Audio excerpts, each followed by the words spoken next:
Baba Mwenyezi Mungu, kwa jina la Yesu Kristo Bwana, tunatukuza jina lako siku ya leo. Tunasema ya kwamba unastahili Baba Mungu wetu. Tunajua ya kwamba maisha yetu yako mikononi mwako. Tusaidie Bwana tuweze kukufuata Bwana kwa mioyo yetu kwa njia kamilifu.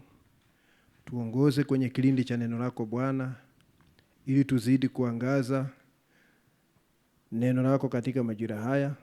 Tuzidi Bwana kuonesha sura ya Yesu Kristo Bwana katika hiki kizazi. Ninaomba ya kwamba Bwana uweze kuwa na hatamu na mamlaka juu ya kila mmoja wetu. Tusaidie Bwana hata kuwa watu wa kuabudu kila wakati. Watu ambao wanakuletea dhabihu za kiroho ambazo zinakubalika kila wakati. Ninaomba ya kwamba utuchunguze Baba, maana tunajua ikiwemo dhambi katika maisha yetu Bwana, basi huwezi kushiriki nasi. Ninaomba kwa njia ya damu ya Yesu Kristo uweze kutakasa moyo na nia ya kila mmoja wetu, ili tuweze kuwa watu ambao wanastahili. Asante Baba yetu, tunajikabidhi mikononi mwako. Naomba ya kwamba uweze kuwa nasi kwenye ibada hii ya siku ya leo Bwana. Mungu wetu, najua mahitaji mbalimbali yaliyo miongoni mwetu. Ninaomba ya kwamba kila mmoja kama mtu binafsi utamshughulikia, utakutana na mahitaji yaliyo katika maisha yake. Tuondolee Bwana ushawishi na mkono wa shetani miongoni mwetu, na uweze kumiliki Bwana, na uweze kutawala, na uweze Bwana kuwa na hatamu juu ya kila mmoja wetu na juu ya ibada hii. Pokea sifa na shukrani, tunaomba kwa imani kwa jina la Bwana wetu Yesu Kristo. Amen. Ningetaka tufungue katika Warumi mlango wa 8. Warumi mlango wa 8.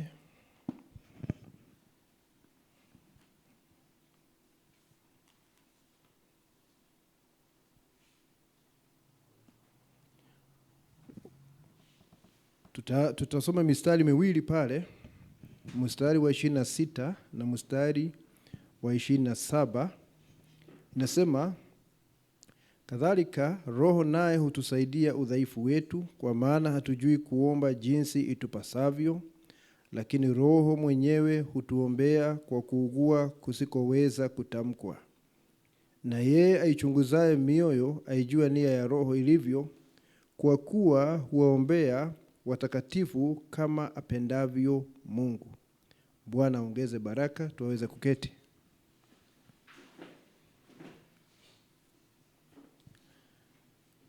Ningali ninaongea juu ya Roho Mtakatifu. Imekuwa ni majuma kadha, na sasa leo hii ningetaka kuongea juu ya Roho Mtakatifu akiwa muombezi. Muombezi, intercessor. Uombezi ni kusimama katika pengo kwa ajili ya mwingine. Uombezi ni kuombea mwingine, unasimama katika pengo, unaanza kuombea mwingine. Huo ndio unaitwa uombezi. Na waaminio wanatakiwa kuwa ni watu ambao wanafanya uombezi kila wakati. Unaombea ndugu mwingine, unaombea dada mwingine. Ningetaka tusome kabla ya kuingia katika wazo nililo nalo siku ya leo.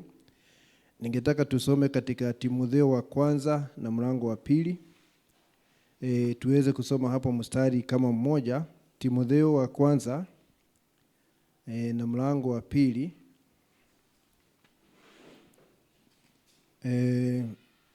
Usikie vile inavyosema kuhusu uombezi. Paulo anamwambia Timotheo hivi, na haya ni mambo ambayo Timotheo naye anafaa kuwafundisha waaminio. Paulo anasema hivi, hapa ni mlango wa 2, Timotheo wa kwanza mlango wa 2 mstari wa kwanza. Basi kabla ya mambo yote nataka dua, na dua ni maombi, na sala na maombezi, intercessions, maombezi, na shukrani zifanyike kwa ajili ya watu wote. Yaani waaminio ni watu wa kusimama katika pengo hata kwa ajili ya watu wengine, hata kwa ajili ya serikali na mamlaka za ulimwengu. Kwa sababu wana kibali cha Mwenyezi Mungu, wana uwezo wa kwenda mbele ya kiti cha enzi, na Mungu amewafungulia mlango waweze kuongea naye. Ni kama vile Esther alikuwa na kibali cha kuingia mbele ya mfalme, na wengine hawangepata kile kibali isipokuwa wawe wameagizwa kufanya hivyo. Yeye angeingia wakati wowote.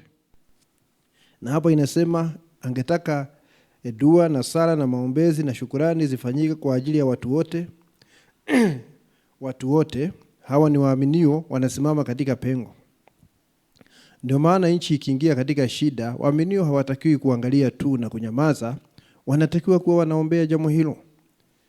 Tuseme mgomo umeanza wa madaktari ama wauguzi, tunafaa kuwa katika uombezi ili Mungu aweze kuleta suluhisho katika jambo hilo. Sio kuliangalia tu ama kunyamaza, lakini tuweze kuwajibika, kwa sababu hilo ni jukumu la muaminio. Zifanyike kwa ajili ya watu wote, kwa ajili ya wafalme na wote wenye mamlaka. Naona wakati ambapo tunaombea wale walio na mamlaka ya kilimwengu, mamlaka ya kiserikali, ni tuweze kuishi kwa amani. Si kusema labda wataokoka, sio kusema hivyo, lakini unajua tukiomba wataweza kuongoza nchi kwa amani, na jambo kama hilo, hiyo sio kusema lazima waokoke, na wakiokoka ni vizuri. Kwa ajili ya wafalme na watu wote wenye mamlaka, tuishi maisha ya utulivu na amani katika utauwa wote na ustahivu. Hili ni zuri nalo la kubalika mbele za Mungu Mwokozi wetu. Sasa unaona, uombezi ni kusimama katika pengo kwa ajili ya mwingine. Tunasimama katika pengo kwa ajili ya mwingine ili Mungu, kwa sababu ni mwingi wa rehema, aweze kusaidia yule ama wale ambao tunaombea. Na hiyo ni kazi ya muaminio. Ndio sababu unaona muaminio ni kuhani. Kuhani ni mmoja ambaye analeta dhabihu mbele za Mwenyezi Mungu. Kuhani, ukiangalia kwa mfano katika Agano la Kale, ni mmoja ambaye alikuwa anawakilisha watu kwa Mungu. Anachukua mizigo ya watu, anachukua haja za watu, anapeleka kwa Mungu ili Mungu aweze kupatia hawa watu kibali. Huyo ndiye kuhani, na sisi maandiko yanasema ya kwamba tumefanywa makuhani. Tuweze kuwa tunamletea Mungu dhabihu za kiroho kila wakati. Tunamletea dhabihu za kiroho. Na mojawapo ni uombezi. Nasimama katika pengo ili uweze kuomba kwa ajili ya mwingine. Hilo ni jukumu la waaminio. Kuweza kusimama katika pengo na kuombea wengine ni jukumu la waaminio. Na sasa tunapokuja katika hili jambo la Roho Mtakatifu kuweza kuwa na kabla ya kuingia hapo niseme hivi, hata wakati Bwana Yesu Kristo alikuwa hapa duniani na alipopaa, wakati alikuwa duniani alikuwa sadaka. Alikuwa sadaka wakati akiwa katika maisha haya, maana alikuja hapa ili aweze kutoa uhai wake kwa ajili ya ukombozi. Lakini Bwana Yesu Kristo alipopaa, aliingia katika ofisi ya kuhani mkuu, na hiyo ofisi ya kuhani mkuu ni ofisi ya uombezi. Anafanya uombezi kwa ajili ya wale walio na majina kwenye kitabu, ili Mungu asihesabu dhambi zao.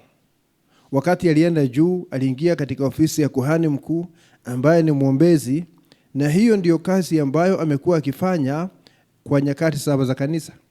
Na sasa jambo hilo linafika mwisho, ili sasa aweze kudai kile ambacho alikomboa, na aweze kuwa ni mfalme. Abadilishe ofisi aweze kuwa ni mfalme wa wafalme.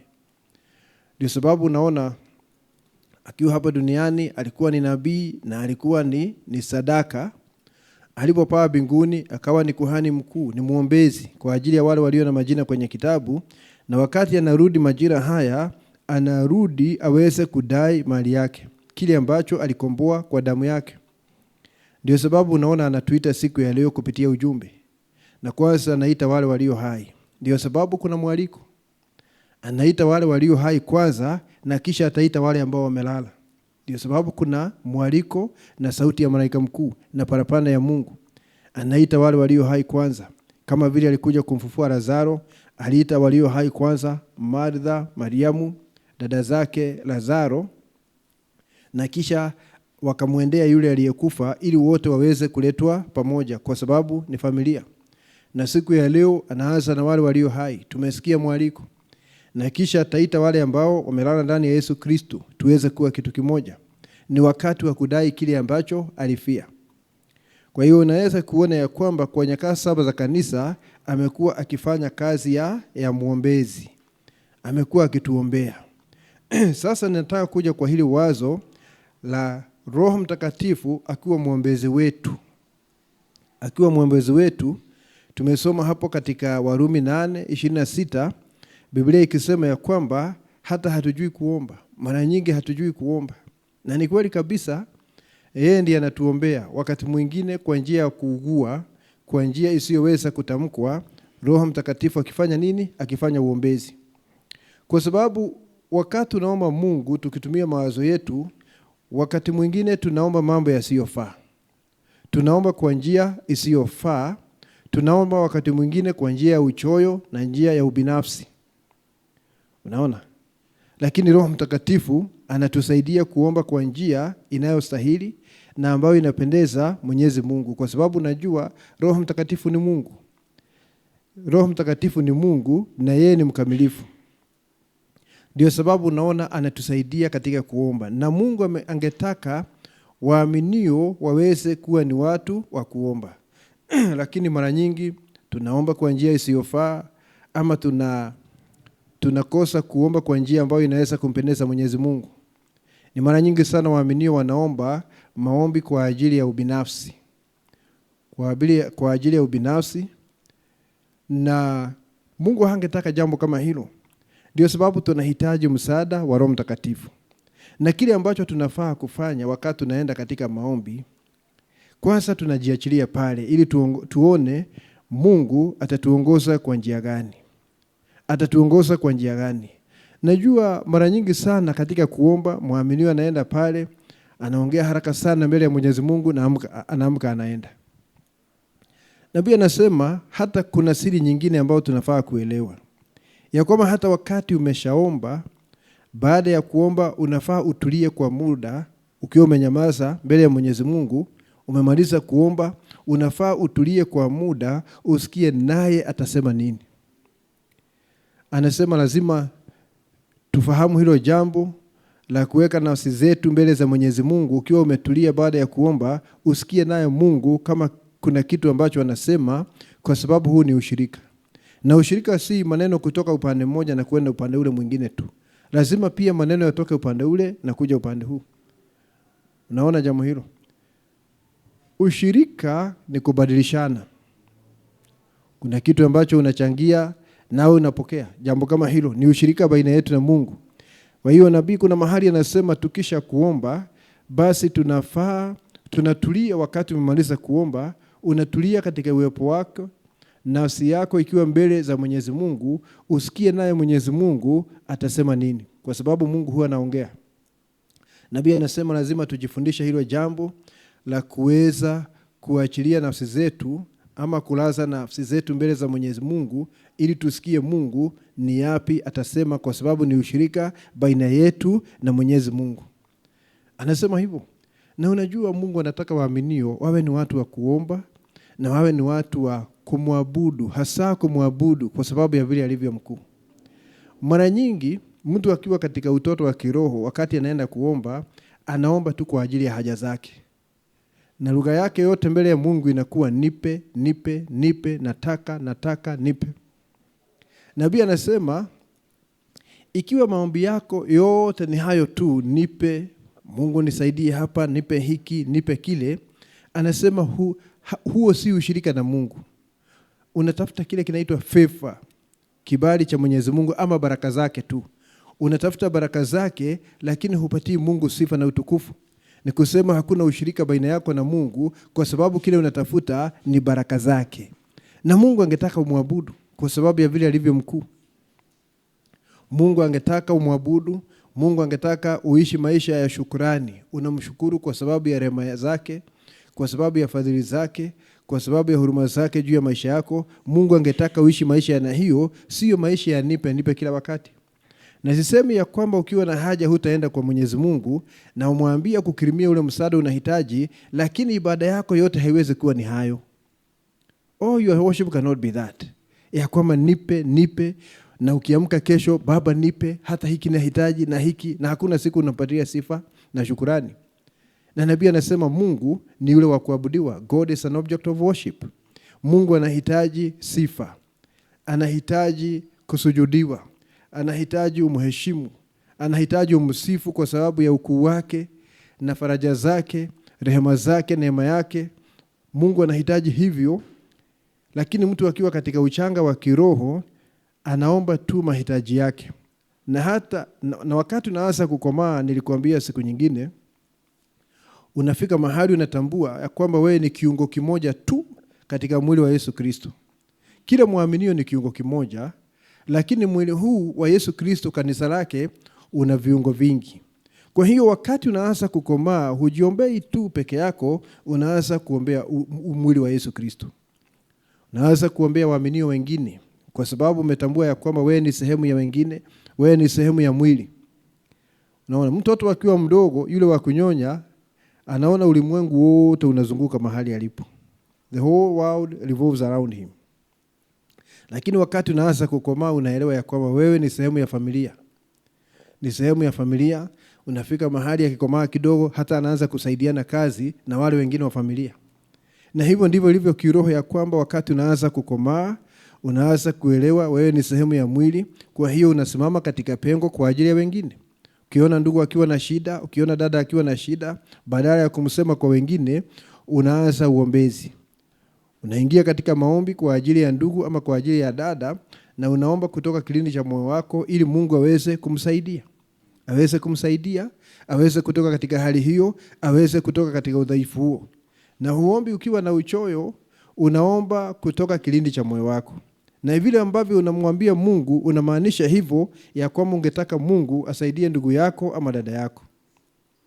Mtu akianza kukomaa, anaanza kufikiria namna hiyo. Unaanza kusimama katika pengo kwa ajili ya ndugu wengine, dada wengine.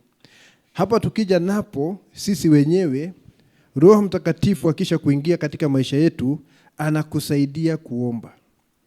Anakusaidia kuomba. Na ni mara nyingi sana tunaenda kuomba na mdomo unaomba kweli, lakini mawazo yametembea kwingine. Unaona, mawazo yameenda astray. Na unaomba kabisa na maneno hayakomi, yanaendelea. Maneno yanaendelea, lakini uko kwa kazi yako, uko kwa shamba lako, uko kwa biashara yako. Unaona? Na uko kwa mambo mengine mbalimbali, mengine ya kale, mengine ya sasa, mengine yajayo, lakini wewe unaomba.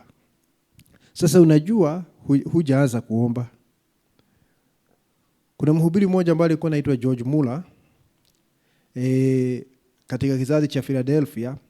George Muller akienda kuomba, nilikuwa nasoma habari zake, kabla ya kuanza kuomba, na sasa anasema ni wakati wa kuomba, alikuwa ananyamaza kwa dakika kama 10 kabla ya kuanza kuomba Mungu.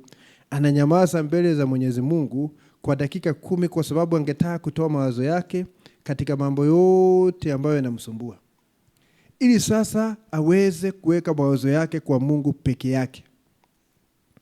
Anasema kama utaanza kuomba na mawazo yako hapa pale, hujaanza kuomba, ingawa maneno yanatoka, lakini huombi na huna ushirika na Mungu, you are throwing words at God. Ni Mungu unarushia tu maneno, lakini hauko hapo. Unaona? Huko si kuomba. Lazima uondoke katika yale mambo yote ambayo yanakutatiza, mambo yote ambayo yanachukua umakini wako. Sasa isalie ni wewe na Mungu. Ikisalia sasa ni wewe na Mungu, sasa anza kuomba, kwa sababu unajua hakuna kingine kinaingilia kati. Hayo ndio maombi. Ni mara nyingi sana tunaenda kuomba, lakini mawazo yako hapa, yako pale, lakini maneno yanaendelea.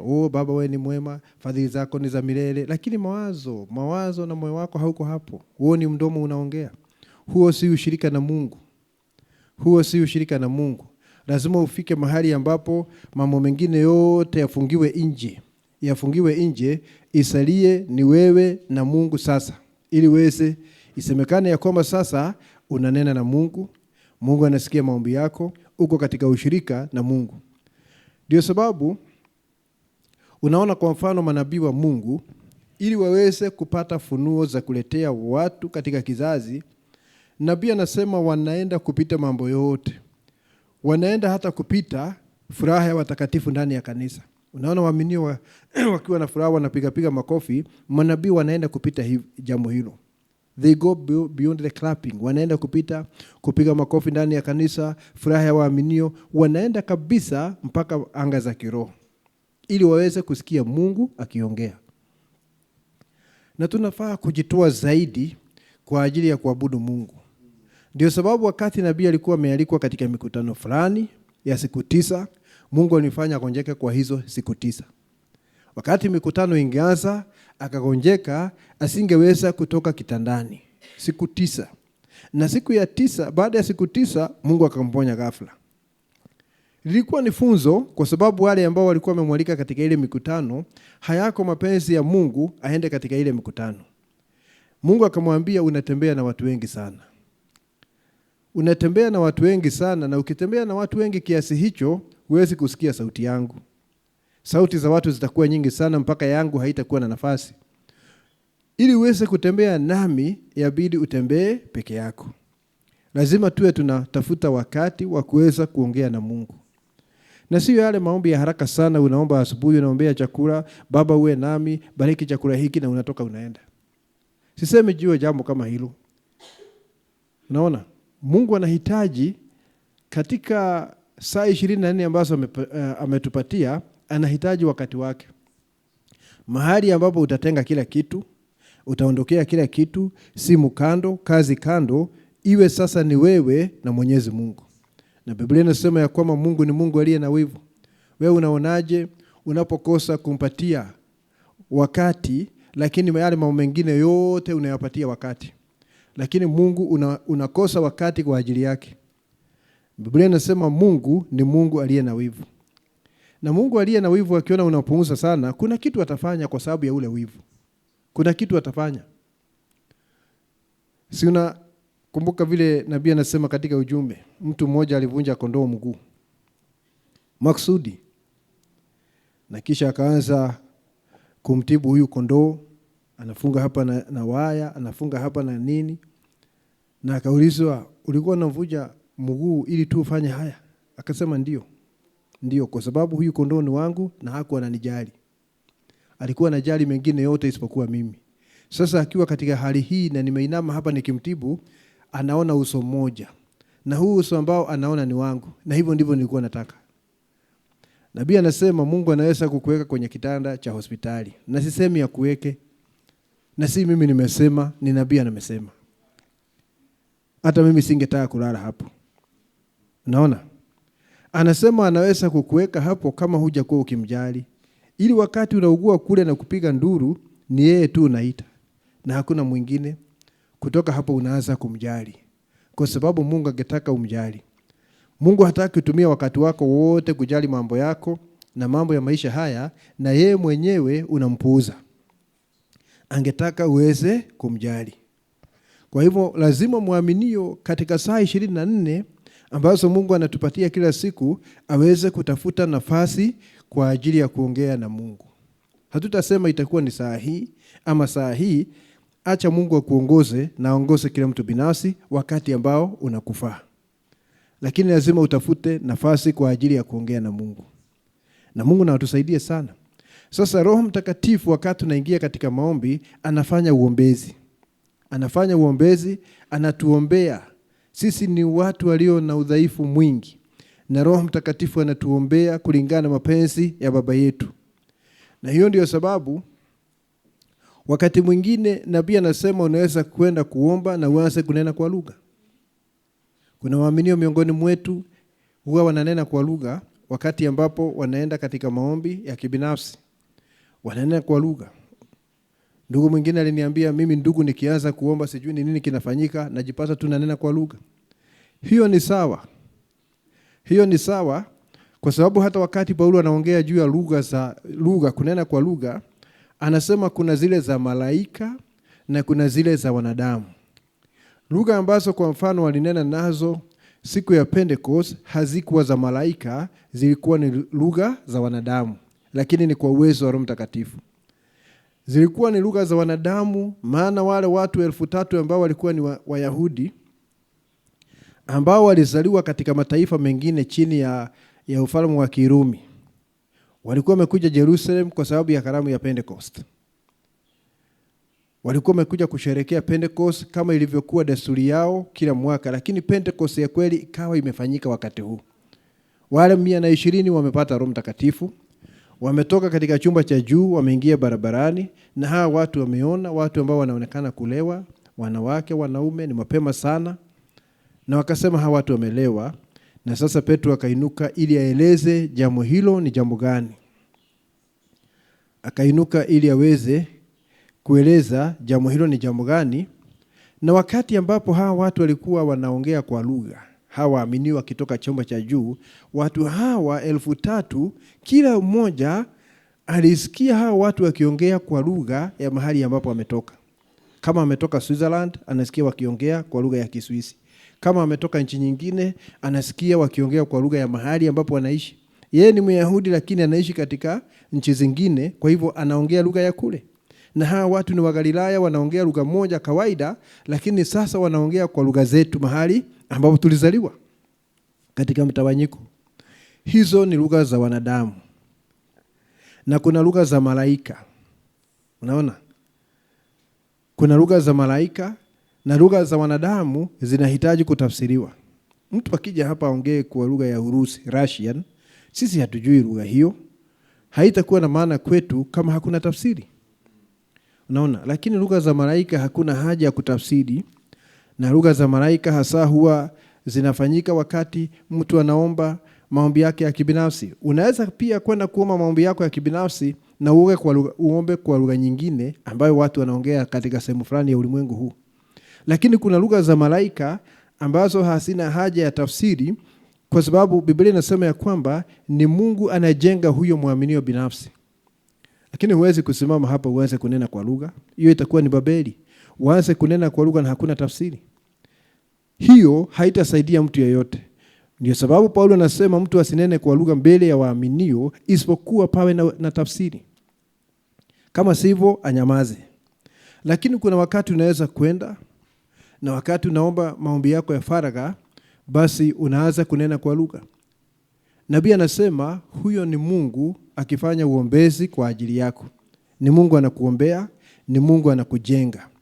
Ndio sababu unapata ukiongea kwa lugha katika maombi yako ya faragha. Unaongea kwa lugha. Ni Roho Mtakatifu akifanya nini? Akifanya uombezi. Kwa sababu anajua nia ya Baba yetu kwa ajili ya maisha yetu, anajua udhaifu wetu, na ni yeye anakujenga. Unaona? Nabii anasema wakati mwingine ukikaa kwenye madhabahu sana ya Mungu. Na madhabahu si kusema uende ujenge madhabahu pale nyumbani kwa mbao na misumari, sio hivyo. Lakini mtu ambaye anatenga wakati mwingi aweze kuwa katika uwepo wa Mungu, atasema huenda siku moja ukanena kwa lugha, kwa sababu ya kuwa sana katika madhabahu. Lakini usitafute kunena kwa lugha, kwa sababu hatutafuti kuongoza Roho Mtakatifu. Ni yeye anatuongoza. Najua ukilazimisha lugha utakuwa sasa kama Wapentekoste. Wapentekoste ni watu wa kulazimisha ili waseme tuko na roho kwa sababu tunaongea kwa lugha. Lakini tunajua waaminio hawaongozi Roho Mtakatifu, ni Roho Mtakatifu anawaongoza. Na ni Roho Mtakatifu anafanya mapenzi yake. Unaweza kunena kwa lugha katika maombi yako ya faragha. Kwa sababu gani? Kwa sababu ni Roho Mtakatifu anakufanyia uombezi. Ni Roho Mtakatifu anakufanyia uombezi. Jambo lingine ni kwamba Roho Mtakatifu akiwa mwombezi wetu, ni mara nyingi sana tunapatikana katika hatia. Wakati mwingine unaweza kufanya hatia bila kujua. Bila kujua ya kwamba hiyo ni hatia, lakini ni hatia. Umefanya hatia lakini huna habari. Biblia inasema ya kwamba katika kitabu cha waraka wa kwanza wa Yohana, ya kwamba ikiwa mtu amepatikana katika hatia, tuna muombezi. Inasema hivyo, tuna muombezi ambaye ni Yesu Kristo. Nabii alitaja jambo hilo wakati anahubiri huu ujumbe, kwa nini Roho Mtakatifu alitolewa. Kuna mahali alisema ya kwamba Roho Mtakatifu ni mwombezi, ya kwamba hapa umepatikana katika hatia, umefanya mambo mengine ambayo ni kinyume na neno bila kutarajia. Anasema ya kwamba Roho Mtakatifu anakuombea kwa sababu ya kutokujua, kwa sababu ya ignorance, kutokuelewa. Roho Mtakatifu anakufanyia uombezi. Ni mwaminifu kiasi hicho, kwa sababu hangetaka dosari ama tuseme hatia isalie katika maisha yako. Anakufanyia uombezi. Na ndio sababu wakati unaenda kuomba Mungu, unaanza kuomba Mungu, labda kuna yale ulikuwa umepanga katika akili zako, nitaomba hivi na baada ya hivi niombe hivi na niombe hivi na niombe hivi. Alafu ukianza kuomba unaona amekuelekeza kwa mambo ambayo huko umefikiria. Usingangane ya kwamba kwani ninaenda wapi? Nilikuwa nimepanga hivi. Lazima uachilie Roho Mtakatifu aweze kuomba. Ni kama tu vile kunena kwa lugha. Niseme hivi, unajua wakati mtu anaanza kunena kwa lugha, hatarajii kunena kwa lugha. Ni Mungu anafanya hivyo. Kama wakati mmoja nabii katika foleni ya maombi, msichana mmoja mdogo akaja pale, na yeye hakuwa anajua Kiingereza, alikuwa anajua Spanish, lugha ya Spanish. Na wakati amekuja pale, nabii naye hajui Spanish, anajua Kiingereza. Na sasa ikabidi pawe na ndugu moja baina ya msichana na baina ya ndugu Branham ambaye atatafsiri. Msichana akaambiwa na yule ndugu, unajua mhudumu hajui Kihispaniola, kwa hiyo itabidi ni tafsiri. Namwambia kwa Kihispaniola, itabidi ni tafsiri. Yeye anajua Kiingereza, atasema Kiingereza nami natatafsiri. Nao kiniambia kwa Spanish nami namwambia kwa Kiingereza. So nabii akaanza kuuliza maswali, anauliza hiki, anauliza kile. Mara moja msichana akauliza ndugu Branham, si ndugu Branham lakini yule ndugu wa kukalimani, kamuuliza, si uliniambia hajui Kihispaniola? Ndio hajui. Na kwa nini sasa anaongea Kihispaniola? Alianza kusikia nabii akiongea moja kwa moja. Ndugu akamwambia ndugu Branham, anasema unaongea Spanish na anasikia moja kwa moja. Na nabii kadiri alivyojua yeye anaongea Kiingereza.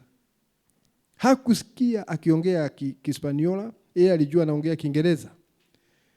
Sasa wakati ambapo ibada imeisha, pofika mwisho, wakaenda kwa ule ukanda. Mahali sasa alikuwa anaongea na ule msichana, ili wakati nabii alikuwa anaongea naye, asikie kama kuna mahali, wasikie kama kuna mahali nabii aliongea Spanish. Waliposikiza hakuna. Chote ni Kiingereza na tafsiri, lakini jambo hilo ni Roho Mtakatifu aliingilia. Nabii akaanza kuongea Spanish bila kutarajia. Kusema wewe huwezi kumuongoza Roho Mtakatifu. Ni yeye anakuongoza, kwa sababu hata nabii hakuwa na habari. Na hivyo ndivyo ilifanyika siku ya Pentecost. Wakati wale ndugu na dada walitokea kule barabarani wakitukuza Mungu kwa sababu ya kutimiza ahadi ya Roho Mtakatifu, kadiri walivyojua walikuwa wanamtukuza Mungu kwa lugha yao ya kule Galilaya. Lakini sasa wale watu wakiwa pale waliokuwa wakisikiza jambo hilo walikuwa wanasikia kwa lugha zao za mahali ambapo wametoka kila mmoja. Kwa sababu gani? Kwa sababu ni Roho Mtakatifu anaongoza. Na hivyo ndivyo ilivyo katika maombi, ya kwamba unaweza kwenda kuomba wakati mwingine, na wakati ulikuwa umepanga nitaomba hivi na hivi na hivi, uone Roho Mtakatifu amekuelekeza, umeanza kuomba kwa njia ambayo hukuwa unatarajia. Usipambane na hilo jambo, maana huyo ni Roho Mtakatifu. Yeye ndiye alikuwa anajua unahitaji kuomba kwa njia gani. He knows the need areas. Ni yeye anajua ni wapi na wapi pana haja. Huyo ni nani? Ni Roho Mtakatifu akifanya uombezi. Akikufanyia uombezi. Na Roho Mtakatifu pia ni yeye anakuombea wakati umepatikana katika hatia. Anakuombea. Kama vile nimesema hapo awali ya kwamba Roho Mtakatifu anatuombea kwa sababu wakati mwingine umepatikana katika hatia pasina kutarajia. Anakuombea. Na niseme jambo lingine hapa nikimaliza. Niseme hivi, Roho Mtakatifu akiwa ndani yako anafanya uombezi pia kwa ajili ya wengine, si kwa ajili yako tu. Si tulisema ujumbe ni Roho Mtakatifu, tukasema muombezi. Ni muombezi wako akiwa ndani yako, lakini pia ni muombezi wa wengine akiwa ndani yako. Anaombea wengine akiwa ndani yako. Wakati mwingine unaweza kupata mzigo kwa ajili ya ndugu fulani. Ndugu anawekwa moyoni mwako na Mungu. Dada anawekwa moyoni mwako na Mungu. na mpaka umuombee ule mzigo hautoki. Kwa sababu Mungu anataka nini? Anataka ufanye uombezi kwa ajili ya huyo ndugu ama huyo dada. Na labda siku moja mkikutana, basi utasikia akishuhudia, kuna siku nilikuwa nimebanwa sana jambo fulani na vile liliondoka siwezi kueleza. Kuna mchungaji mmoja ambaye alisema mahali nikiwa hapo, akasema, na wandugu mniombee. Na nikasikia mambo hayo lakini sikuzingatia. Hata nikaenda nikasahau. Baada ya siku kadhaa nikahisi mzigo mkubwa sana umekuja, na ulikuwa ni kama mauti ule mzigo. Kajaribu kufanya kila kitu hauondoki. Lakini wakati tu nilitaja jina lake, Mungu akanisaidia kutaja jina lake, ule mzigo ukaondoka mara moja. Baadaye nikaenda mahali alikuwa akihudumu mahali, nikasikia akishuhudia siku fulani, mimi nilikuwa nimekata tamaa na nimefika mwisho, na nimekubali ya kwamba maisha yangu yamefika mwisho. Na vile Mungu alikuja akakata hilo jambo akaliondolea, siwezi kueleza. Nikajua ni ile saa nilitaja jina lake. Na nilikuwa na huo mzigo siku nzima. Najaribu kushindwa, nitakufa ama ni nini hiki? Kwa sababu nina mzigo ambao ni kama mauti ndani yangu. Mungu alikuwa anataka nifanye uombezi. Na hiyo ni miaka mingi iliyopita, na yungali hai siku ya leo. Nabii anasema juu ya yule mama ambaye alikuwa na TB katika sehemu inaitwa Twin City kule Marekani. Alikuwa na TB miaka mingi, na sasa ilifika mahali akazidiwa sana, akaanza kukohoa damu na vipande vya mapafu vinatoka. Vipande vya nyama vya mapafu vinatoka. Kasemekana wampeleke hospitalini, na wakati walimpeleka hospitalini anakohoa damu kwenye motokaa. Kasema singetaka kufa ndani ya motokaa, niwekeni mahali nje. Kawekwa mahali kwa nyasi. Na sasa wakazingira pale kumuombea, lakini yuko hali mahututi. Nabii akiwa mbali sana, wakati alikuwa anaomba maombi yake tu ya kawaida, akianza kuomba anasikia mwingine anaomba kwa Kijerumani. Anasikia kuna mtu, hasa mtu anaongea kwa lugha kama ya Kijerumani ama Kidachi. Na nabii akinyamaza anashindwa, mbona ninanyamaza na huyu mtu naye ananyamaza? Nikianza kuomba huyu mtu anaanza kuongea Kijerumani. Mpaka akaamka, afike kwa mlango asikie ni kama kuna mtu anaongea katika chumba hicho kingine. Akasikia wakati amenyamaza, huyo mtu amenyamaza. Akirudi pale ili aendelee kuomba, basi yule Mjerumani anaendelea kuongea. Akatambua kumbe ni yeye anaongea kwa lugha. Haikuwa mtu mwingine kando na yeye, ni yeye anaongea kwa lugha. Ni Roho Mtakatifu alikuwa anatumia nabii kufanya uombezi kwa ajili ya yule mwanamke. Na yule mwanamke alikuwa mbali sana. Alikuwa mbali sana, maili nyingi sana mbali. Nabii Roho Mtakatifu akaanza kumtumia, na alikuwa ananena kwa lugha kama ya Kijerumani, akifanya uombezi kwa ajili ya yule mama kupitia nabii. Na yule mama akiwa katika ile nyasi pale, amelala kwa nyasi na anakohoa damu, mara moja akapona na akaamka na akaanza kutembea barabarani. Basi akaja kwenye mkutano, na nabii naye akaja kwenye ule mkutano kwa sababu alitakiwa kuhudumu pale. Na baada ya muda akasikia hapa kuna ushuhuda hapa. Wale hawajui kile kilifanyika, hata yeye hakujua ni nani hule. Akasikia kuna ushuhuda, akasikia ushuhuda wa huyo mama vile amekuwa na shida miaka mingi, na vile leo ilikuwa hali mbaya, na vile alipona ghafla. Akajua ni ile saa alikuwa anaongea pale. Anaomba, lakini anasikia mtu ambaye anaongea Kijerumani. Akajua ni Mungu alikuwa anafanya uombezi kupitia yeye kwa ajili ya yule mwanamke. Sasa Mungu, kwa sababu nimesema Roho Mtakatifu ni muombezi, si wewe tu anaombea. Na ni kweli anakuombea, lakini si wewe tu, anaombea hata na wengine kupitia maisha yako. Anaweka mzigo kwa ajili ya mwingine, unafanya uombezi kwa ajili ya ndugu mwingine, dada mwingine, ama mtu mwingine ambaye yuko katika hali ngumu, ama hali ya dharura, ama ana haja fulani. Mungu anaweka mzigo uweze kuwa muombezi. Hiyo ni kazi ya Roho Mtakatifu. Na tunafaa kujiachilia Roho Mtakatifu aweze kuwa na hatamu, aweze kutuongoza, na aweze kufanya vile anavyotaka. Wala huwezi kumuongoza. Ndio sababu Mungu akiweka mzigo, ombea huyu ama yule, usikose kumuombea. Usikose kumuombea. Fanya vile Mungu anakuongoza. Ujue yeye ni muombezi. anaweza kuombea mwingine kupitia maisha yako. Na huwezi kusema singetaka kuombea huyo. Mungu akikuambia jambo, fanya vile anakuambia. Akikuongoza kutekeleza jambo fulani, tekeleza jambo hilo. Roho Mtakatifu ni mwombezi. Anatuombea kulingana mapenzi ya Baba yetu.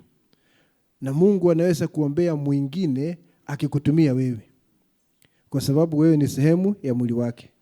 Ningetaka tufike hapo tuweze kuendelea na hayo mengine, lakini kwanza tuombe. Mwenyezi Mungu, kwa jina la Yesu Kristo, tunakuenzi Bwana na tunasema unastahili. Na Mungu wetu, vile ulivyo mwombezi na umekuwa ukifanya kwa nyakati 7 za kanisa, ndivyo ambavyo tunajua ukiingia katika maisha yetu Bwana, kwa njia ya Roho Mtakatifu unatufanyia uombezi kulingana na mapenzi ya Baba. Unatujenga Bwana katika utu wa ndani. Na tunajua pia Bwana unapendezwa kutumia kila mmoja wetu kufanya uombezi kwa ajili ya wengine. Mungu wetu, tusaidie Bwana, tuweze kuwa ni watu ambao wako tayari kila wakati kutumika, wako tayari Bwana kuongozwa na Roho Mtakatifu kufanya uombezi kila wakati. Na Mungu wetu, ninaomba ya kwamba kila mmoja umjalie ajazwe na Roho Mtakatifu, aweze kuwa na msaidizi wa kumsaidia Bwana. Wewe ndiwe unatusaidia katika udhaifu wetu. Ninaomba Bwana utusaidie kwa njia ya Roho Mtakatifu. Sisi kama watu hatuwezi bila wewe. Ndio maana ulisema bila wewe sisi hatuwezi chochote. Kasema tawi lisipokaa ndani yako haliwezi kuwa na mazao. Basi tusaidie Bwana kuweza kuwa ndani yako kwa njia ya Roho Mtakatifu, kuwa ndani ya maisha yetu, kuzaliwa mara ya pili, ili tuwe na msaidizi na kiongozi na mwombezi katika maisha yetu. Asante Mwenyezi Mungu.